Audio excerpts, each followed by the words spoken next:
નમસ્કાર દર્શક મિત્રો, ગુજરાતની મન કી બાતના કાર્યક્રમમાં આપનું સ્વાગત છે। આજે ગુજરાતની મન કી બાતના કાર્યક્રમમાં આપણે ચર્ચા કરીશું જૂનાગઢમાં થયેલી ગઈકાલની રમખાણ પર। આજે રમખાણ થઈ હતી અને જે પથ્થરમારાની ઘટના બની તેના કારણે ઘણા લોકોને મનમાં અનેક સવાલો છે અને ઘણા લોકોએ અમારા ગઈકાલના એક અહેવાલ બાબતે પણ ઘણી ટિપ્પણીઓ કરી છે। આ તમામ બાબતોની ચર્ચા કરશું અને આપણે આ મુસલમાનોએ શા માટે જૂનાગઢમાં હાથમાં પથ્થર ઉઠાવી લીધા અને જે મુસ્લિમોનું ટોળું છે એ વિફરી ગયું હતું તેના વિશે વિગતવાર ચર્ચા કરવી છે। આજે આપણી સાથે જોડાયેલા છે ગ્યાસુદ્દીન શેખ, જેઓ પૂર્વ ધારાસભ્ય રહી ચૂક્યા છે અને હાલમાં સામાજિક કાર્યકર અને કોંગ્રેસના દિગ્ગજ નેતા છે। આપણે એમની સાથે ચર્ચા કરીશું અને ગુજરાતની મનની વાતના આ કાર્યક્રમમાં જૂનાગઢના મુદ્દા વિશે અને શા માટે આ મુદ્દો બન્યો તેના વિશે આપણી ખાસ ચર્ચા રહેશે। વૈષ્ણવજન તો તેને કહીએ જે પીડ પરાઈ જાનાને રે। નમસ્કાર, હું છું આપની સાથે તુષાર બસિયા। નવજીવન ન્યૂઝમાં આપનું સ્વાગત છે। જૂનાગઢમાં એક પથ્થરમારાની ઘટના બની। પથ્થરમારાની ઘટના બનવા પાછળનું કારણ એક દરગાહ તોડવા માટે આપેલી નોટિસ હતી। બસ આટલા સમાચારો તમે સાંભળ્યા હશે। 180 જેટલા લોકોને ગઈકાલે રાઉન્ડ અપ કરવામાં આવ્યા એવું જૂનાગઢના એસપી રવિ તેજા દ્વારા અમને માહિતી આપવામાં આવી। આ બધા અહેવાલો તમારા સુધી પહોંચી ગયા છે, પરંતુ આજે આપણે વાત કંઈક અલગ કરવી છે અને આવી ઘટનાઓ શા માટે ઘટી રહી છે અને જૂનાગઢમાં શા માટે મુસલમાનો વિફરી ગયા આ દરગાહ પર લાગેલી નોટિસના કારણે તેની ચર્ચા કરવી છે। સૌપ્રથમ મારે તમને એક સ્પષ્ટતા કરવી છે। ગઈકાલના અહેવાલમાં જે પોલીસ કર્મચારીઓનો કથિત એક વિડીયો વાયરલ થયો છે, જે જૂનાગઢના આ પથ્થરમારાની ઘટના બાદનો હોવાનું કહેવામાં આવે છે અને જે દરગાહ ગેબન શાહ પીરની છે, મજેવડી ગેટની સામે આવેલી ત્યાંની આ ઘટના છે। ત્યાં પોલીસ કર્મચારીઓ મોં ઢાંકી અને મોં પર રૂમાલ બાંધી અને પટ્ટા વડે કેટલાક લોકોને ધોલાઈ કરી એટલે કે મારી રહ્યા છે। આ મારવાની જે ઘટના છે આ પણ હિંસા જ છે અને આ હિંસાત્મક ઘટના કહી શકાય, તેને વખોડવી જ જોઈશે। ઘણા લોકોએ ગઈકાલના અમારા વિડીયોમાં ગાળો કમેન્ટ કરી છે અને જે ગાળો આપનારાઓ છે એમને પણ અમારે થોડાક સવાલો કરવા છે, એ પણ વચ્ચે હું આપને સવાલ કરીશ। પરંતુ હું સ્પષ્ટતા કરું કે આમાં કોઈ મુસ્લિમ પક્ષની કે કોઈ હિંસાત્મક ઘટનાઓની તરફેણની વાત નથી। જો તમે ધ્યાનથી ગઈકાલનો વિડીયો જોયો છે તો તમે સારી રીતે સમજતા હશો કે વિડીયોમાં અમે સૌ પ્રથમ કહ્યું કે પોલીસ જે ઘટનાને કાબૂમાં લાવવા માટે બળ પ્રયોગ કરી રહી હતી એ જરૂરી હતું ને સરાહનીય કામ હતું, પરંતુ જે બાદમાં કામ થયું એ કાયરોનું કામ છે। આ વાત મારે શા માટે કહેવી પડી એ પણ હું તમને આ વિડીયોના અંતમાં કહીશ। સૌપ્રથમ આજે આપણે વાતની શરૂઆત કરીએ પૂર્વ ધારાસભ્ય ગ્યાસુદ્દીન શેખ સાથે કે જૂનાગઢમાં મુસલમાનો વિફર્યા શા માટે। નમસ્કાર ગ્યાસુભાઈ, આપનું સ્વાગત છે નવજીવન ન્યૂઝમાં। નમસ્કાર ગ્યાસુદ્દીન, અમે જ્યારે આપની સાથે ચર્ચા માટેનો પ્રોગ્રામ કરી રહ્યા હતા ત્યારે અમારા આયોજન પહેલાં જ અમે વિચાર્યું કે ગુજરાતની મન કી બાતમાં આ કયો મુદ્દો હશે જેની આપણે રવિવારે ચર્ચા કરીશું। ત્યારે અમને લાગ્યું કે ગુજરાતના મન કી બાતના કાર્યક્રમમાં જૂનાગઢની અંદર થયેલી રમખાણનો મુદ્દો મહત્ત્વનો છે, માટે એની વાત કરીએ।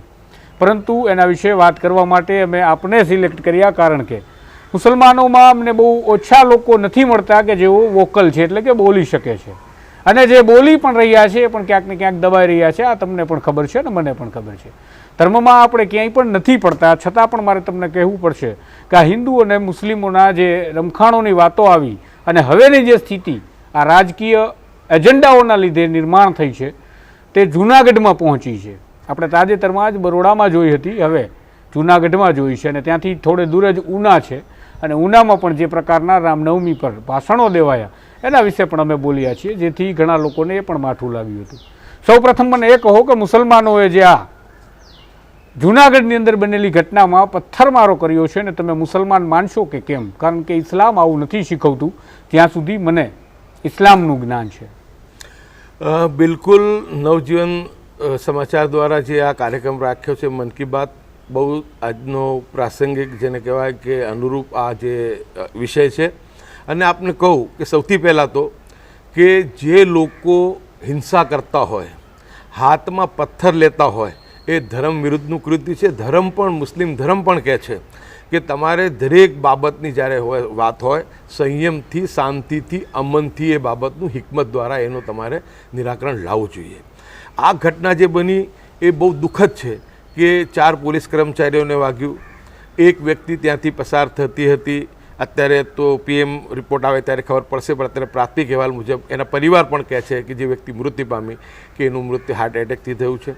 એટલે આ જે ઘટના બની છે તો હું માનું છું કે બહુ કમનસીબ ઘટના છે, અને જે લોકોએ આવું કૃત્ય કર્યું છે, કાયદો હાથમાં લીધો છે અને કાયદાના રક્ષકોની ઉપર પથ્થર ઉગામ્યા છે, એમની સામે સખતમાં સખત કાનૂની કાર્યવાહી કરવી જ જોઈએ અને એવી નસીહત આપવી જોઈએ કે બીજી વખત આવી રીતના કોઈ દિવસ કોઈ સુરક્ષાકર્મીને પર હાથ ના ઉપાડી શકે.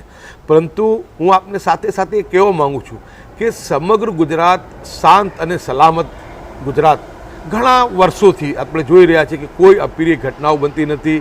હિન્દુ મુસ્લિમ સાથે રહે છે, પ્રેમથી રહે છે, અને સૌરાષ્ટ્ર જે છે, સૌરાષ્ટ્ર તો હંમેશા કોમી એકતા ભાઈચારામાં માનતું આવ્યું છે. સમગ્ર ગુજરાતમાં ઘટનાઓ બની હશે, પરંતુ સૌરાષ્ટ્રની અંદર ક્યારે પણ કોમી જે દાવાનળ છે ફાટતું નથી કે એવી કોઈ ઘટનાઓ બનતી નથી. લોકો એકબીજાની ધાર્મિક ભાવનાઓનું આદર કરે છે, પરંતુ આ ઘટના બની એની પાછળની માનસિકતા જે છે એ આપણને સમજવી જોઈએ. હું એને જસ્ટિફિકેશન નહીં કરું, જે થયું છે ખોટું જ થયું છે અને એમને સજા થવી જોઈએ, પરંતુ આ જે ઘટનાઓનો એક સિલસિલો જે શરૂ થયો કે ઉત્તર પ્રદેશની યોગી સરકારે જે બુલડોઝરની રાજનીતિ શરૂ કરી અને જે રીતના એક વાહવાઈ મેળવવામાં આવી અને આજે દેશને એટલું વિભાજિત કરી દેવામાં આવ્યું છે કે લોકો દરેક વસ્તુને હિન્દુ મુસ્લિમની એંગલથી જોતા હોય છે. હું પહેલાંથી કહું છું કે હું મુસ્લિમ સમાજ તરફે વાત નથી કરતો, હું માનવતા તરફે વાત કરું છું, ઇન્સાનિયત તરફે વાત કરું છું. અને જ્યાં પણ તકલીફ પરેશાની હોય એ ગમે તે ધર્મ જાતિ હોય, કેમ કે જે પીડિત વ્યક્તિ છે એનો કોઈ ધર્મ કે એની કોઈ જાતિ નથી હોતી, એટલે હું એની જ વાત કરું છું. પરંતુ એ જે ટ્રેન્ડ ત્યાંથી થયું અને એક માનસિકતા ઊભી થઈ કે જો આપણે આવો બુલડોઝરની રાજનીતિ કરીએ તો લોકો ખુશ થાય, તાળીઓ પાડે અને એ મતમાં રૂપાંતર થાય. એટલે ધાર્મિક રીતે ધ્રુવીકરણ કરીને જે આ રાજનીતિ કરવામાં આવી રહી છે, હું માનું છું બહુ કમનસીબ છે. પહેલી સરકાર હું દેશમાં એવી જોઈ રહ્યો છું કે જે કેન્દ્રમાં બની 2014ની અંદર. એ સરકારોનું કામ હોય છે બે સમાજને જોડવા, લોકોની અંદર ભાઈચારો વધે, લોકોની અંદર રાષ્ટ્રવાદની ભાવના ઉત્પન્ન થાય, એકબીજાના ધાર્મિક ભાવનાઓનું આદર કરે અને એકબીજા સમાજને જોડે. પરંતુ દુઃખ સાથે કહેવું પડે છે કે 2014 પછી જે સરકાર બની છે એ સરકાર જાતે જ લોકોમાં વિભાજન થાય, ધાર્મિક ધ્રુવીકરણ થાય, હિન્દુ મુસ્લિમ લડે, એવા જે ઘટનાઓની ઉપર જે ચૂપકીથી સેવીને બેસે છે. એટલે એવું લાગે છે કે એમનું મૌન સમર્થન છે. હું માનું છું કે આનાથી દેશની સંસ્કૃતિને અને ભારતીયતાને બહુ મોટું નુકસાન છે. એ જ ઉત્તર પ્રદેશની ઘટના ગુજરાતની અંદર પણ શરૂ થઈ. સૌથી પહેલાં પોરબંદર અને એની બાજુમાં એલા હર્ષ બંદર છે, ત્યાંથી આ દરગાહોનું ડિમોલિશનની કાર્યવાહી શરૂ થઈ. એ પછી જ્યારે આ બેટ દ્વારકા જે છે ત્યાં થઈ, એ પછી દાહોદમાં મસ્જિદ તોડી પાડવામાં આવી, એ પછી જૂનાગઢની અંદર ઉપરકોટ વિસ્તારની અંદર 25 દરગાહોને શહીદ કરી દેવામાં આવી અને પછી ગઈકાલે પણ એક નોટિસ ચોંટાડવામાં આવી. મારું સ્પષ્ટ માનવું છે કે ગેરકાયદેસર હોય, ગેરસંવૈધાનિક હોય એને તમે તોડો, વિકાસમાં નડતરરૂપ હોય એને તોડો, પરંતુ તમે કમસે કમ લોકોને એટલી તક તો તમારે આપવી જ પડે કે પુરવાર કરી શકે એટલો સમય તમારે એમને આપવો પડે કે કમસે કમ ડિમોલિશનની તારીખથી 1 મહિના પહેલાં તમારે એમને ફાઇનલ ડિમોલિશન નોટિસ આપવી પડે અને એમને કહેવું પડે તમારે કે તમે તમારા પુરાવો જે છે એ રજિસ્ટર છે કે નહીં, તમારી પાસે 7/12ના ઉતારા છે કે કેમ, આ જે જગ્યા કાયદેસર છે કે ગેરકાયદેસર એ પુરવાર કરવા માટેની તક આપવી જોઈએ. એમને કોર્ટમાં પણ માનો કદાચ જવું હોય તો કોર્ટમાં જવાની પણ, કેમ કે કોર્ટમાં સત્યમેવ જયતે, કોર્ટમાં પણ જે સાચું હશે એ જ નિર્ણય આવવાનું છે. અને એ પછી આવી કોઈ ઘટના જ્યારે પ્રસ્થાપિત થાય કે આ વસ્તુ ગેરકાયદેસર જ છે તો એને ડિમોલિશન કરવામાં આવે તો એને કોઈને વાંધો ના હોઈ શકે. આપણે જોઈએ છે કે જ્યારે કોઈ વ્યક્તિની પર હત્યાનો ગુનો હોય, એને ફાંસીની સજા થતી હોય તો એને પણ એની બચાવની તક આપવામાં આવે છે અને એને પૂરતી એની બચાવની તક આપ્યા પછી એની ફાંસીની સજા પણ થાય તો એ પછી પણ એને રાષ્ટ્રપતિ સુધી દયાની અરજી કરવાની પરવાનગી હોય છે, એને અધિકાર હોય છે. પણ આમાં જે તમને વાત કરું છું સમજુ છું જે સારી રીતે, અને આમ પણ આપણે જનતાને એ બતાવવાનું હતું, પરંતુ હું ખરેખર તમને કહીશ ગ્યાસુભાઈ કે આપને બોલાવવાનું કારણ એટલે હતું કે તમે જે બોલશો એ જનતા જોશે અને ગુજરાતની જનતાને ખબર પડશે કે એક મુસલમાનની વિચારધારા કેવી હોય, મુસલમાન કેવું વિચારતું હોય. આ છે ને એક આખી જે પ્રક્રિયા ચાલી રહી છે એનું પરિણામ છે જૂનાગઢનું. અમારું અંગત મંતવ્ય છે, પરંતુ જે પ્રકારે માણસોને એકબીજાથી અલગ કરવાની એક પ્રક્રિયા ચાલે છે કે એક પર્ટિક્યુલર ધર્મના લોકોને એક સોસાયટીમાં મકાન નહીં આપવાનું, એનાથી આગળ વધીએના લોકો એક કોઈ ચોક્કસ જાતિને આ સોસાયટીમાં મકાન નહીં આપવાનું.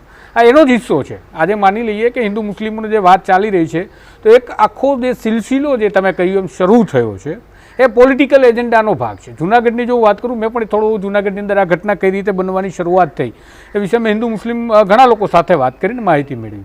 એમાં સૌપ્રથમ એક જે વાત આવે છે એમાં તળાવની પાળનું બ્યુટિફિકેશન કરવાનું હતું, વિકાસનું કામ હતું, બ્યુટિફિકેશનનું કામ હતું. અને ત્યાં એક જંગે અલીશા નામની એક દરગાહ હતી અને આ જે દરગાહ છે આ દરગાહનું ડિમોલેશન થયું. આ દરગાહના ડિમોલેશન બાદ લોકોને એવું લાગ્યું કે ભાઈ અમને વિશ્વાસમાં નથી લેવામાં આવતા. બાદમાં જે ઉપરકોર્ટની તમે વાત કરીને મામલો હાઈકોર્ટ સુધી પહોંચ્યો. પરંતુ જ્યારે આ બધી કાર્યવાહી થાય છે ત્યારે તંત્ર નથી સમજતું એવું નથી. આજે જે દરગાહની નોટિસ ચોંટાડવાની જે વાત છે કે જે મુસ્લિમ સમુદાયના લોકો સુધી પહોંચી કે ભાઈ અહીંયા આવી એક નોટિસ લાગી છે દરગાહ પર. આ જૂનાગઢના મજેવડી ગેટની અંદર જે સામેની બાજુનો હિસ્સો છે ત્યાં આવેલી એક ગેબનશાહ પીરની દરગાહ છે અને આ દરગાહ પર એક નોટિસ ચિટકાવી દેવામાં આવે છે અને એમાં પ્રતિ કોણ તો પ્રતિ પણ ગેબનશાહ પીર છે. હવે આ ગેબનશાહ પીરને નોટિસ પહોંચાડે એ પ્રકારનું જૂનાગઢના મહાનગરપાલિકાના અધિકારીઓ અને કર્મચારી છે. ખરેખર જે પ્રકારે તમે વાત કરો છો તો આ જગ્યા કોની માલિકીની છે, આ જગ્યાનો માલિક કોણ છે અને આ જગ્યાની માલિકી હક પ્રસ્થાપિત કેમ થાય છે? માની લઈએ કે પછી પણ જો માલિકી હક છે અને આપણું ઘર વચ્ચે આવે છે અને રસ્તો પસાર કરવો પડે એમ છે જ તો એનો વિકલ્પ છે, તો વૈકલ્પિક જગ્યા ફાળવવી એના માટે તમને હક, તમારા જે હક દાવા છે એ રજૂ કરવા માટેનો સમય જે પ્રકારે તમે કહ્યું બધું થવું જ જોઈએ કાયદેસરની પ્રક્રિયા. પણ જે છે અત્યારે મને લાગે છે કે ક્યાંક ને ક્યાંક જનતાને એવું બતાવવાનો પ્રયાસ થાય છે કે આ મુસલમાન છે અને આ મુસલમાનને એમ પરેશાન કરીએ છીએ, ટોર્ચર કરીએ છીએ. તમે જુઓ ઘણા લોકો મારા વિડીયો અને મારા જે અવાજ ઉઠાવવાની વાત છે, જ્યારે કાજલ હિન્દુસ્તાની વિશે મેં વાત કરી હતી, જ્યારે ધારાસભ્ય કેસી રાઠોડ ઉનાની અંદર બોલી રહ્યા હતા એની પણ મેં વાત કરી હતી. આ તમામ વિડીયો જે મારા ચાલ્યા એ વિડીયો લોકોએ જોયા છે અને વિડીયોમાં ગાળો લખી છે ઘણા લોકોએ, પણ એમાં જે ગાળોની સંખ્યા છે એની સામે વ્યુઅર વધારે છે. પણ જે આ વ્યુઅરો જે ગાળો નથી લખતા એમને સરાહના કરતાં પણ ડર લાગે છે. આ હિન્દુસ્તાનની અંદર ડરની રાજનીતિનું પરિણામ આપણે જોઈ રહ્યા છીએ. કારણ કે જે વિડીયો કોઈ 1 લાખ લોકો કે 10,000 કે 50,000 લોકો જુએ છે એની અંદર 500 કમેન્ટ આવે છે, એમાં 500માંથી માની લઈએ કે 250માં ગાળો આવે છે અને આ ગાળોને હું અવોર્ડ માનું છું કારણ કે મારું જમીર જીવે છે. આ ગાળો જ મને પુરાવો આપો છે કે આ ભારતની લોકશાહીને બચાવવા માટે આજે હું બોલું છું. કારણ કે આ દેશ મારો છે, આ દેશની જાગીર, આ દેશની જાગીર કે આ દેશની મિલકત કોઈ રાજકારણીના, કોઈ નેતાના કે કોઈ સત્તાધીશના બાપની જાગીર નથી. જેટલો હક આ હિન્દુસ્તાનમાં આ નેતાઓનો છે એટલો જ હક આ હિન્દુસ્તાનને બચાવવા માટે અમારો છે, આ અમારી ફરજ પણ છે. જ્યારે તમે બંધારણની વાત આપણે ગેસુભાઈ હું સાંભળું છું, જૂનાગઢમાં મારે કાલે અવાજ એટલા માટે બનવું પડ્યું, જે મુસલમાનોએ પથ્થરમારો કર્યો મેં સ્પષ્ટતાથી કહ્યું છે કે મુસલમાનોનો પથ્થરમારો ગેરવ્યાજબી હતો, ગેરકાયદેસર અને ગેરબંધારણીય હતો, કાર્યવાહી થવી જોઈએ અને જે કંઈ પણ કાર્યવાહી થાય એટલી કડક હોવી જોઈએ કે વિશાલ કાયમ થાય. પણ જે પોલીસ કામ કરે અને ત્યારે કાયદાને આપણે નહીં વખોડીએ અને નહીં ટીકા કરીએ તો શું સ્થિતિ થાય છે? આપણે ગુજરાતે એન્કાઉન્ટર જોયા છે ગેસુભાઈ, જે નકલી એન્કાઉન્ટરની વાતો છે, નકલી એન્કાઉન્ટરની વાતો આપણે ખાલી છાપાઓમાં વાંચીને જતી કરી દીધી એટલું જ નથી, એના સત્ય સામે આવ્યા હતા, એના પુરાવાઓ સામે આવ્યા હતા અને એન્કાઉન્ટરો બોગસ રીતે થયા એ ગુજરાતની જનતાએ જોયા છે. આજે આ મુદ્દે આપણે નહીં બોલીએ તો કાલે જે લોકો આજે ગાળો બોલે છે હિન્દુ મુસ્લિમ લાગે છે એટલે બોલે છે, પણ જ્યારે એને જ પોલીસ મારે છે ત્યારે અમારી જોડે આવે છે કે સાહેબ મને માર્યું, અમારા સમાચાર કરો તો અમને ન્યાય મળે. એ જ લોકો જ્યારે પોલીસ ફરિયાદ નથી લેતી ત્યારે આ જ નવજીવન ન્યૂઝના માધ્યમથી અમારી જોડે આવે છે. એ જ લોકોને જ્યારે અન્યાય થાય છે ત્યારે આવે છે અને અમે એમનો અવાજ બનીએ છીએ, અવાજ ઉઠાવવાનો પ્રયાસ કરીએ છીએ. દરેક કિસ્સામાં અહેવાલ કરવા જરૂરી નથી હોતા. ઘણા કિસ્સાઓમાં આપણે અધિકારીઓ સાથે વાત કરી અને આપણે એમની સ્થિતિનો તાગ મેળવીને કાર્યવાહી કરતા હોઈએ. પણ આજે જૂનાગઢની ઘટના ઘટી એની પાછળ મને લાગે છે કે જે આ પોલિટિકલ જે એક પ્રકારનું સપ્રેશન ક્રિએટ કરવામાં આવ્યું કે પ્રેશરાઇઝ કરવો. બેટ દ્વારકાની અંદર આટલું મોટું ડિમોલેશન થયું, ત્યાં કંઈ દંગા નથી થયા, તમે જે વાત કરી ત્યારે પણ હું બોલ્યો છું કારણ કે મારું જમીર જીવે છે. મારા માટે હિન્દુ કે મુસલમાન બંને એક આંખ છે. મારા માટે હિન્દુ જો ખોટું કામ કરે છે તો એ હિન્દુ નથી, જો મારા માટે કોઈ મુસલમાન ખોટું કામ કરે છે તો એ મુસલમાન નથી. કારણ કે હિન્દુ હોય, મુસ્લિમ હોય કે કોઈ શીખ, ઈસાઈ, દરેક ધર્મે એક જ વાત શીખવી છે, પહેલાં માનવતાનો ધર્મ છે અને માનવતાના મૂલ્યો અને ધર્મ ભૂલે એની કોઈ જાતિ નથી હોતી, એ તો પ્રાણીમાં આવે છે, માણસમાં પણ નથી આવતી. તો જે આખી સ્થિતિનું નિર્માણ જૂનાગઢમાં થયું છે, જે ઘટના પોલીસ સાથે બની, પોલીસ દ્વારા જે ઘટનાને અંજામ આપવામાં આવ્યો છે એવું કહીશ, કારણ કે આ ઘટના એક ક્રાઇમ હતો અને આ ક્રાઇમ સીન વિશે ક્યાંય પણ જગ્યાએ કોઈ ફરિયાદ થઈ હોય એવું મારા ધ્યાને નથી આવ્યું. ઉલટાનું મારે જ્યારે ગઈકાલે એસપી સાથે વાત થઈ, એસપી રવિ તેજા વાસમ શેટ્ટીએ મને કહ્યું, મેં એમને પૂછ્યું કે આમાં તમે શું કાર્યવાહી કરશો, ખાતાકીય તપાસ ચાલે છે કે કેમ? ત્યારે એમણે કહ્યું કે કોઈ ફરિયાદ મળી નથી અને છતાંય મેં કહ્યું કે આ લાર્જેસ્ટ પબ્લિક ઇન્ટરેસ્ટનો પ્રશ્ન છે તો આપણે આ મામલે કાર્યવાહી કરવી જોઈએ, શું થશે? એટલે એમને કહ્યું કે હું કાર્યવાહી હાલ તો જે અત્યારે કરવાનું છે અને જે કાબૂમાં લેવાની સ્થિતિ છે એમાં વ્યસ્ત છું, પછી વિચારીશું. તો તમને શું લાગે છે આ ધર્મના નામે રાજકારણ થાય છે? ત્યારે આવું ખેડાના માતરમાં પણ બન્યું હતું, મામલો હાઈકોર્ટ સુધી પહોંચ્યો હતો. તો આવું વારંવાર જે બને છે એ પોલીસ માત્ર મુસલમાનો સાથે કરે છે કે હિન્દુ સાથે કરે છે? તમને શું લાગે છે? ઘણી બધી ઘટનાઓ છે એમાં વિશેષ કરીને વધારે જે કિસ્સા સામે આવ્યા છે એ મુસ્લિમ સમાજ માટેના જ આવ્યા છે.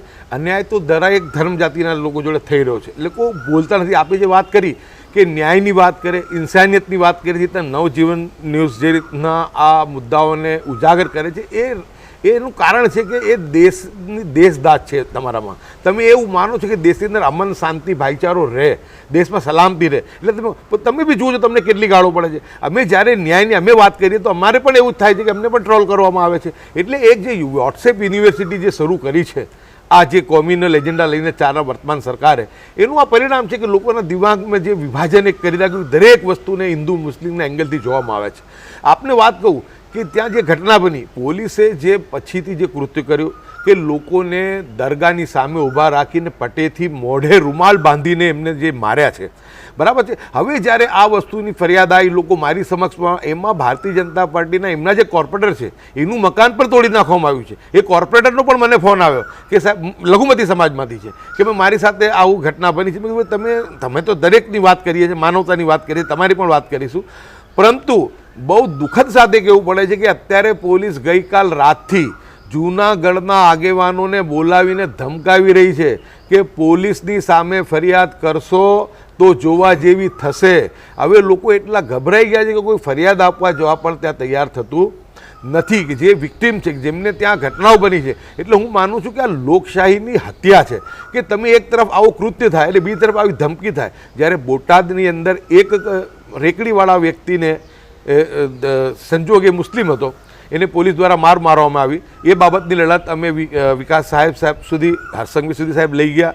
એની પર 302 અમે ત્યાં એમને કે ભાઈ તમે દાખલ કરી, અને વિકાસ સાહેબ તરત જ એની પર સૂચના આપી કે આમાં સીધું સ્પષ્ટ દેખાઈ આવે છે. એટલે આની અંદર 302 3 કર્મચારી વિરુદ્ધ દાખલ કરવામાં, એક કર્મચારી એમાં મુસ્લિમ પણ હતો એટલે એમને પર દાખલ કરવામાં આવી. એ પછી વિકાસ સાહેબે તમામ ગુજરાતના પોલીસ સ્ટેશનોના ઉચ્ચ અધિકારીઓને સૂચના પણ આપી કે ગુજરાતની અંદર આવી ઘટનાઓ ના બને. ટાઈમ્સ ઓફ ઇન્ડિયામાં ને બીજા સમાચારોમાં અંદર અહેવાલ પણ આવ્યું છે બાબતનું કે ડીજીપી. તો આ પોલીસ તો અત્યારે ડીજીપી સાહેબનું પણ માની રહી નથી.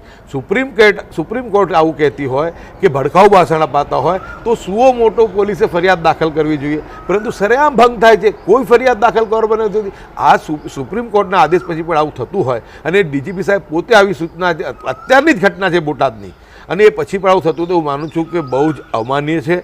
અને આ જે ઘટના કાલે બની છે ને એ પછી ફરિયાદીઓને ધમકાવવા કે જોવા જેવી થશે, તમે ફરિયાદ આપી તો પોલીસ સામે ફરિયાદ આપીને નહીં, હું માનું છું કે આ લોકશાહીની હત્યા થઈ રહી છે. બહુ ગંભીર ઘટના છે. હું તો બે હાથ જોડીને સરકારને પણ વિનંતી કરવા માગું છું. મેં મુખ્યમંત્રી શ્રીને પણ રજૂઆત કરી છે કે કમસે કમ તમે ડિમોલિશન કરો તો 30 દિવસ પહેલાં તમે નોટિસ આપો, ફાઇનલ નોટિસ આપો. એની પહેલાં એમને જે કંઈ પુરાવા હોય એ રજૂ કરી શકે. કોર્ટમાં જવું હોય તો કોર્ટમાં જઈને ન્યાય ત્યાંથી મેળવી શકે. કાં નહીં ને ગેરકાયદેસર જ છે અને જરૂરત છે તો તમે એને ડિમોલિશ કરશો. ગેરકાયદેસર વસ્તુ છે એની સામે કોઈને વાંધો નહીં હોય, પરંતુ સમગ્ર ગુજરાતમાં જે ઘટનાઓ બની એનાથી એક પેનિક હતું. અને જે રીતના નોટિસ ચોંટાડીને જૂનાગઢની અંદર અધિકારીઓ જતા રહ્યા એ સોશિયલ મીડિયા પર વાયરલ થઈ અને લોકો ત્યાં ભેગા થયા ને એમની સામે તાજો જ ઉદાહરણ હતો જૂનાગઢ ઉપરકોટ વિસ્તારનો. પછી તળાવની પાસે જે બ્યુટિફિકેશન નામે દરગાહ શહીદ કરી હતી. લોકોને એમ થયું કે આ દરગાહ પણ શહીદ કરી દેવામાં આવશે, પરંતુ પોલીસ પણ સંયમથી વર્તી રહી હતી, લોકો પણ જે હતા સંયમથી વાત કરી રહ્યા હતા. પણ કેટલાક શરારતી તત્વોએ, જેને કે હું એને શૈતાન કહીશ, એ જે આ મુસ્લિમ સમાજને બદનામ કરનારા લોકો છે, મુસ્લિમ ધર્મને બદનામ કરનારા લોકો કહીશ એમને, આવા લોકોને સ્થાન ધર્મમાં ના હોવો જોઈએ, કે એવા લોકોએ જે કૃત્ય કર્યું એના લીધે જે પરિણામ બન્યું, પોલીસે ધરપકડ કરી, બહુ સારી બાબત છે, સખ્ત નસીહત થાય. પરંતુ બધા જે ઉભેલા બધા જ લોકો દોષી નથી. જે લોકો એક્ટિવલી એની અંદર પાર્ટિસિપેટ કરતા હોય એવા લોકોને તમે પકડો, એ લોકોને સખતમાં સખત સજા કરો, માત્ર ઉભેલા લોકોને નહીં. અને આ જે થતું હોય તો એ પછી જ્યારે પોલીસ આવી ઘટના બનાવતી હોય તો પોલીસ સામે પર સખ્ત કાર્યવાહી થવી જ જોઈએ. તો જ હું માનું છું કે લોકોનો વિશ્વાસ જે છે સંપાદન થશે અને ગુજરાતની અને ખાસ કરીને સૌરાષ્ટ્રની શાંતિ અમન ભાઈચારો જળવાઈ રહેશે. લોકોની અંદર જે છે લઘુમતી સમાજની અંદર એક જેને કહેવાય કે લઘુતા ગ્રંથિ બધાતી જાય છે કે અમારું કોઈ સાંભળનારું નથી, અમારું કોઈ બોલનારું નથી, અમારા પ્રત્યે કોઈ અવાજ ઉપાડનારું નથી. જ્યારે પણ નવજીવન સમાચારે જ્યારે ઉનાની ઘટના, વડોદરાની ઘટના અને આમાં તમે જ્યારે આનું એ કર્યું, મેં જ્યારે સમાજના જે રિએક્શન જોયા, સમાજે કીધું કે કોઈક તો છે. આજે નવજીવન સમાજ આટલી ગાળો ખાધા પછી બી કટ્ટરવાદીઓ ભારતીય જનતા પાર્ટીની વોટ્સએપ યુનિવર્સિટી માં બેન સમી ગાળો બોલે છે, મને ખબર છે, એ લખતા હોય છે, છતાં પણ તમે તમારી જે જવાબદારી છે એ જવાબદારી તમે ઈમાનદારીથી નિભાવીને હું માનું છું કે રાષ્ટ્રની અને આ સમાજની સેવા કરી રહ્યા છો. આજે નહીં તો કાલે લોકોએ આ સમજવું જ પડશે કે અબ્દુલની દુકાન તૂટતી હોય ને આપણે તાળીઓ પાડીશું તો કાલે ઉઠીને આ જે છે એ અમિતની દુકાન પર તોડશે. આ લોકો કોઈના ગાંઠવાના નથી. 156 સીટ આવ્યા પછી જે પરિસ્થિતિનું નિર્માણ થયું છે, ભારતીય જનતા પાર્ટીના ધારાસભ્યો બૂમ પાડે છે કે અમારું કોઈ સાંભળતું નથી. અને જે રીતનું બેફામપણે આનું જે સત્તાનો દુરુપયોગ થઈ રહ્યો છે, હું માનું છું કે લોકશાહીની માટે કલંક છે. હું એવું માનું છું કે જ્યારે સત્તા આવે ને આટલું પ્રચંડ બહુમત હોય તો ત્યારે તો તમારે લોકોનું વધારે સન્માન કરવું જોઈએ.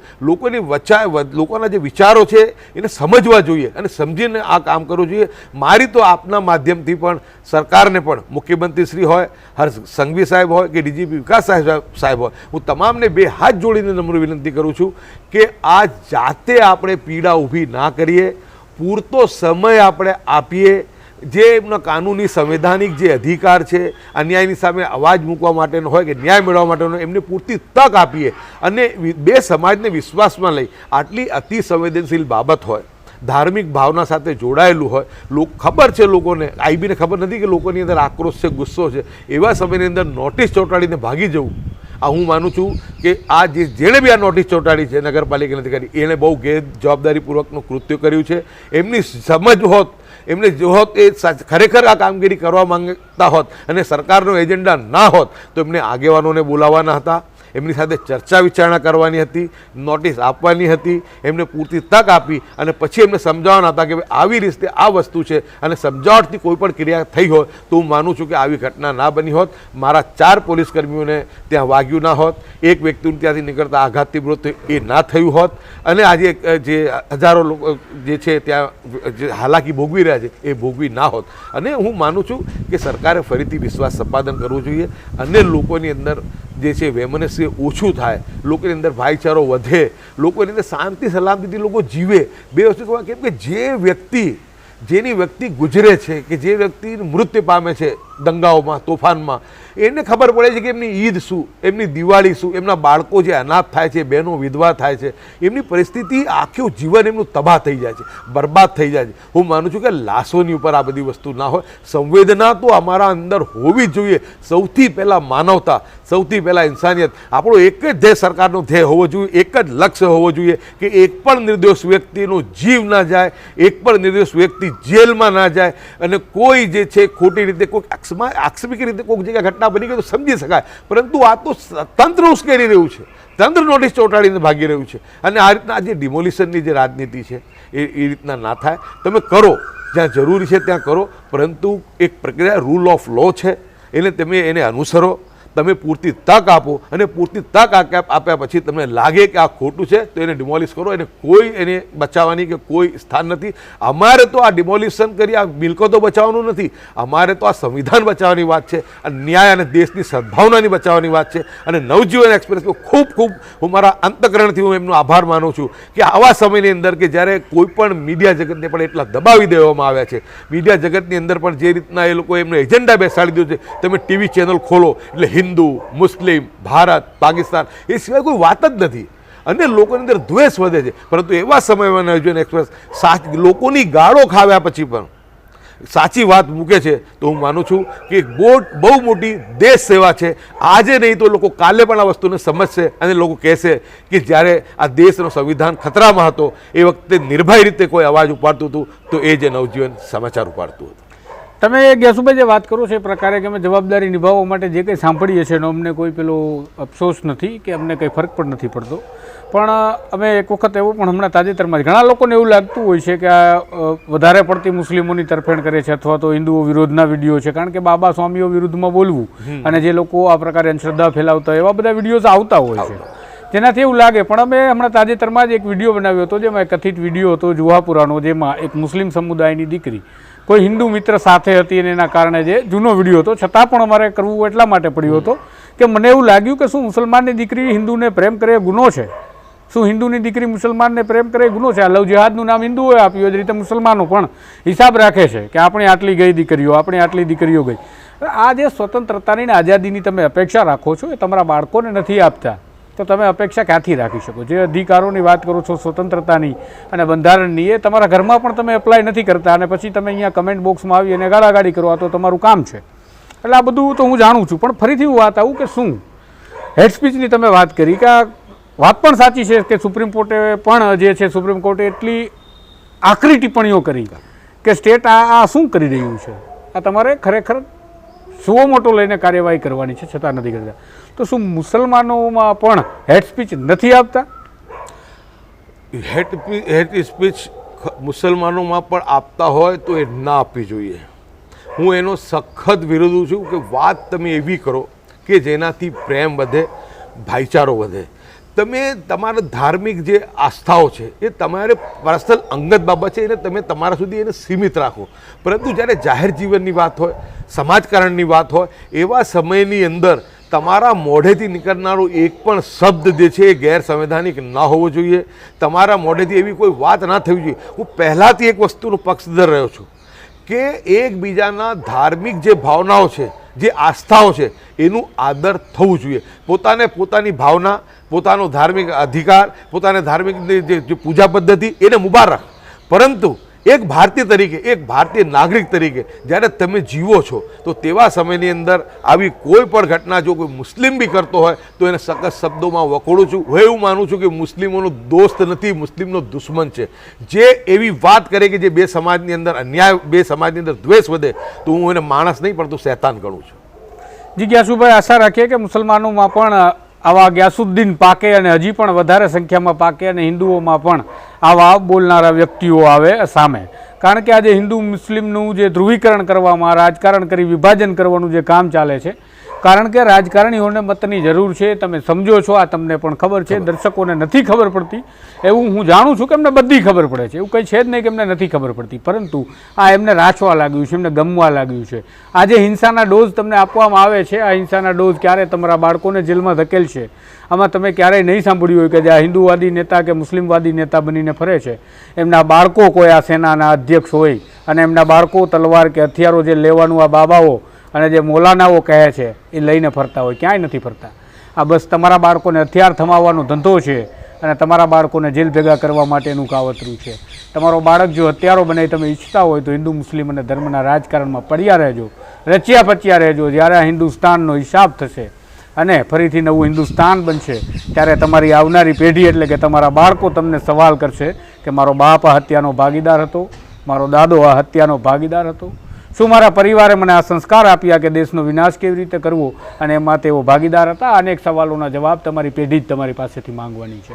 આ હિન્દુસ્તાનને બચાવવું, આ હિન્દુસ્તાનની લોકશાહીને, હિન્દુસ્તાનની આઝાદીને જો જીવંત રાખવી છે, જો આ બલિદાનો તમને યાદ છે કે આઝાદ ભારત માટે કેટલા બલિદાન દેવાયા અને એમાં પણ કોઈએ હિન્દુ અને મુસલમાન નથી જોયું, છતાં પણ જો તમને આ બધું પસંદ આવતું હોય તો મને લાગે છે કે આ જે કુરબાનીઓ અપાય હિન્દુસ્તાનની આઝાદી માટે એ એડે જઈ રહી છે અને તમારા કારણે જઈ રહી છે. આ રાજકારણીઓને જવાબ આપવો પડશે અને મુંહતોડ આપવો પડશે. દરેક હિન્દુની પડખે મુસલમાન ઊભો હોવો જોઈએ અને મુસલમાનની પડખે હિન્દુ હોવો જોઈએ જ્યારે એમની સાથે અન્યાય થતો હોય. કારણ કે કોઈ એકના અન્યાયમાં તમે નથી બોલતા તો તમારા અન્યાય સમયે કોઈ નથી આવતું, એવી સ્થિતિ છે. કારણ કે આપણે એવું વિચારીએ છીએ કે મારા બાપનું જાય છે શું, અમારા બાપનું શું જાય છે એ વિચારવાનું જ્યાં સુધી આપણે બંધ નહીં કરીએ ત્યાં સુધી આપણા હિન્દુસ્તાનને આપણે જે ઉજળતો સૂર્ય બનાવવા માંગીએ છીએ એને બનાવવા માટે મને નથી લાગતું કે આપણે કામયાબ થઈએ. ધર્મના નામે આ રાજકારણ તમને જે ઝેર આપી રહ્યું છે એ ઝેરને તમારે હટાવવું પડશે, ઓકવાની શરૂઆત કરવી પડશે અને એ ઓકવા માટે તમારે બોલતા થવું પડશે અન્યાયની સામે. આશા રાખીશ કે તમે આ પ્રકારના અન્યાય સામે બોલતા થશો. મારા પ્રયાસો શરૂ રહેશે. તમને લાગે છે કે આ તમને પસંદ નથી આવતું તો તમે વખોડી શકો છો, ટીકા કરી શકો છો, પરંતુ ગાળો લખી અને તમારા સંસ્કારોનું પ્રદર્શન ના કરશો એવી હું આશા રાખીશ. ફરીથી આપણે આવા જ મુદ્દાઓ સાથે ગુજરાતની મન કી બાત સાથે જોડાતા રહીશું અને આવતા રવિવારે નવા મુદ્દા, નવા ગુજરાતની મનની વાત સાથે આ પ્રોગ્રામમાં ફરીથી મળીશું. ત્યાં સુધી મને વિરામ આપશો. ગ્યાસુદ્દીન, તમે નવજીવન સાથે આ ઇન્ટરવ્યૂ માટે જોડાયા બદલ આપનો ખૂબ ખૂબ આભાર. ચેનલને જો લાઇક અને સબસ્ક્રાઇબ નથી કરી તો લાઇક અને સબસ્ક્રાઇબ કરી લેશો. ધન્યવાદ. વૈષ્ણવજન તો તેને કહીએ જે પીડ પરાઈ.